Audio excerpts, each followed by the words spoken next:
Pas më shumë se 2 vitesh nga dorëzimi i kërkesës së parë njësuesi çështjes për të drejtën e dhënies së provimit të jurisprudencës në gjuhën shqipe me Vlan Ademi, së bashku me kryetarin e Parlamentit Studentor të Universitetit të Evropës Juglindore Besian Rexhepi, kanë ridorëzuar kërkesë të re në Ministrinë e Drejtësisë, Agjencinë për Zbatimin e Gjuhëve dhe Inspektoratin për Përdorimin e Gjuhëve.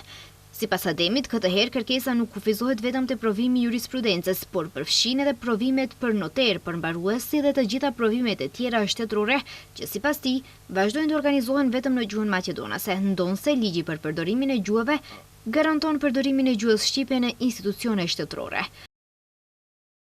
Studentët shqiptar nuk duhet të diskriminohen, duhet të kenë mundësi të barabarta për të arsimuar, për të certifikuar dhe për të ushtruar profesionin e tyre në vendin e vet. Institucionet kanë detyrimin të zbatojnë ligjin, të jenë në shërbim qytetarëve dhe të respektojnë gjuhën e një populli shtetformues. Ademi nënvizon se gjuha shqipe nuk është privilegj, por një drejtë e garantuar me ligj. Studentët kanë protestuar 2 herë dhe kanë marrë shumë premtime nga pushtetarët, por ende nuk ka zgjidhje që provimet profesionale të jepen edhe në gjuhën shqipe.